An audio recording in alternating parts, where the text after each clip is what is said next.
ഗുരുദേവ കഥകൾ വായിച്ച നിങ്ങൾക്ക് ആ കഥകളിലെ ഏതാനും ചില കാര്യങ്ങളെങ്കിലും നേരിട്ട് കണ്ട് മനസ്സിലാക്കാൻ സാധിച്ചിരുന്നെങ്കിൽ എന്ന ആഗ്രഹം തോന്നിയിട്ടുണ്ടാവാം. ശ്രീനാരായണ ഗുരുദേവന്റെ ജീവചരിത്രം ജനനം മുതൽ മഹാസമാധി വരെ 5 പുസ്തകങ്ങൾ വായിച്ചു.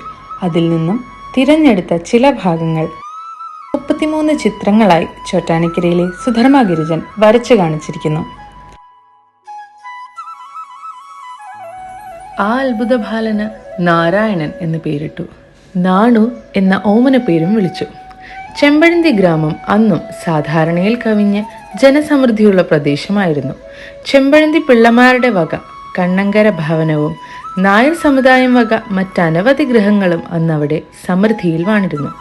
എല്ലാ സമുദായക്കാർക്കും എല്ലാ വ്യക്തികൾക്കും കണ്ണിലുണ്ണിയായി നാണു. ആ കോമളാകൃതിയായ കുമാരൻ വളർന്നു. എല്ലാ ജനങ്ങളും ഏകാഭിപ്രായം പുറപ്പെടുവിച്ചു. സദ്ഗുണ സമ്പൂർണനായ കുട്ടി. നിന്നെ കുമ്പിടുന്നു ഞാൻ ഓമനെ നീയേ ബുദ്ധൻ എന്ന് തുടങ്ങുന്ന ശ്രീ ബുദ്ധചരിതം കിളിപ്പാട്ട് കുമാരനാശൻ കുഞ്ഞുനാണുവിനെ വർണ്ണിച്ചെഴുതിയതാണ്. അവിടുത്തെ ബാല്യകാല ചരിത്രങ്ങൾ അധികവും ശ്രദ്ധയിൽപ്പെടാതെ കഴിഞ്ഞുപോയി. എങ്കിലും ചരിത്രകാരന്മാർ കുറെ വിവരങ്ങൾ രേഖപ്പെടുത്തിയിട്ടുണ്ട്. അവയിൽ ഏറ്റവും മുഖ്യം മഹാകവി കുമാരനാശാൻ നൽകുന്ന വിവരങ്ങളാണ്. തൃപ്പാദങ്ങളുടെ ബാല്യകാല കഥകൾ കൂടുതലും സച്ചിദാനന്ദ സ്വാമികൾ എഴുതിയ കിളിപ്പാട്ട് രീതിയിലുള്ള ജീവചരിത്രത്തിൽ നിന്ന് നമുക്ക് മനസ്സിലാക്കാം. സ്വാമികൾ നൽകുന്ന വിവരങ്ങൾ 5 വയസ്സിന് മുമ്പുള്ള കാലം കുമാരൻ പശുക്കളെ മേയ്ക്കുന്ന രീതി അഭിനയിക്കുമായിരുന്നു. ഓലമടൽ മുറിച്ച് ഓരോ പശുക്കളായി കെട്ടി അവയ്ക്ക് വെള്ളവും പുല്ലും കൊടുക്കും. അത് മുഖ്യ വിനോദമാണ്. കുട്ടിയെ കുളിപ്പിച്ചു കഴിഞ്ഞാൽ പുഷ്പങ്ങളിർത്ത് മാല കെട്ടി പൂജാരിയുടെ ഭാഗം അഭിനയിക്കും. ഇതിനിടയിൽ ദീനരും ഭിക്ഷക്കാരുമായ ആളുകളെ കണ്ടാൽ അവർക്ക് വേണ്ടുന്നത് കൊടുക്കുന്നതിന് വളരെ നിർബന്ധമെടുക്കും. മാതാവോടൊത്ത് അടുത്തുള്ള ക്ഷേത്രത്തിൽ തൊഴാൻ പോകും. ഈശ്വരപരമായി അവിടെ നടത്തുന്ന എല്ലാ പരിപാടികൾക്കും ഉത്സാഹിയായി മുൻപിൽ നിൽക്കും.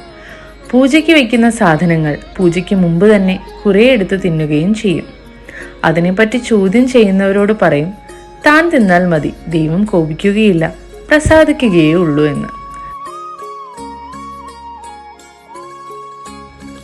ശ്രീനാരായണ ഗുരുദേവന്റെ പഠനകാലത്ത് ജ്യോത്സ്യനും ലക്ഷണശാസ്ത്രജ്ഞനുമായ കണ്ണങ്കര മൂത്തപിള്ള ഒന്ന് പറഞ്ഞു, ഈ കുമാരൻ ലോകാരാധ്യനായ ഒരു മഹാനാകും. ഒന്നുകൂടി പറഞ്ഞു, കുട്ടിയെ 16 വയസ്സുവരെ വളർത്താം, പിന്നെ നിങ്ങൾക്ക് ഈ ആളിനെ കിട്ടുകയില്ല. അതുകൊണ്ട് രക്ഷകർത്താക്കൾക്ക് വളരെ ഉത്കണ്ഠയും കുട്ടിയോട് കൂടുതൽ പ്രതിപത്തിയും ഉണ്ടായി. അക്കാലത്ത് മഴയില്ലാത്ത ഒരു വിഷമം ബാധിച്ചു. ഇന്നങ്ങനെ ഉണ്ടോ എന്നറിയില്ല. മഴ കിട്ടാൻ ദേവന്മാരോട് പ്രാർത്ഥിക്കുക. അതിനുവേണ്ടി ഒരു പൊങ്കൽ നിവേദ്യത്തിന് എല്ലാവരും മുതിർന്നു. അമ്മയുടെ കൂടെ കുഞ്ഞു നാണുവും കൂടി. ഞാൻ നിവേദിക്കാം അമ്മേ, അപ്പോഴേ മഴ പെയ്യും എന്ന് പറഞ്ഞു. എന്നാൽ മകൻ തന്നെ നിവേദിക്ക്, അതൊന്ന് കാണട്ടെ. ആ കൊച്ചു പാണി തല്ലജം കൊണ്ട് പൊങ്കൽ നിവേദ്യം കഴിച്ചു. അന്ന് തന്നെ മഴ ശക്തിയായി പെയ്തു. എല്ലാവരും അത്ഭുതപ്പെട്ടു. സഹചരരായ കുട്ടികൾക്കാണ് നാണുവിന്റെ അത്ഭുത പ്രവൃത്തിയിൽ കൗതുകമേറിയത്. അവർ പറഞ്ഞു, നാണു, നീ മഴ പെയ്യിച്ചല്ലോ, അത് നിന്റെ ശക്തി കൊണ്ടാണെന്ന് സമ്മതിക്കാം. ഇതാ ഒരു തെങ്ങ് നിൽക്കുന്നു, പേടേ ഇതിൽ ഉണ്ടാകുന്നുള്ളൂ. നീ ഇതിൽ നല്ല തേങ്ങ വരുത്തണം, എന്നാൽ ഞങ്ങൾ സമ്മതിച്ചു തരാം. കുമാരൻ ആ വെല്ലുവിളി സ്വീകരിച്ചു. അതിഭക്തിയോടുകൂടി ആ തെങ്ങിനെ കെട്ടിപ്പുണർന്ന് പറഞ്ഞു, ഇനിമേലാൽ നല്ല ഫലം ഉണ്ടാകണം കേട്ടോ എന്ന്. അതിനുശേഷം വന്ന കൂമ്പുകൾ എല്ലാം സൽഫലം ഉള്ളവയായി മാറി. ആ തെങ്ങ് പൂർവാധികം സമൃദ്ധിയായി വളർന്നു. എങ്കിലും നാം ലൗകികരല്ലേ, ഉടനെ മറക്കുമല്ലോ. കുട്ടികളുടെ കാര്യം പിന്നെ പറയാനുമില്ല. കൂട്ടുകാരോടൊത്ത് പാഠശാലയിൽ പോയി തുടങ്ങി.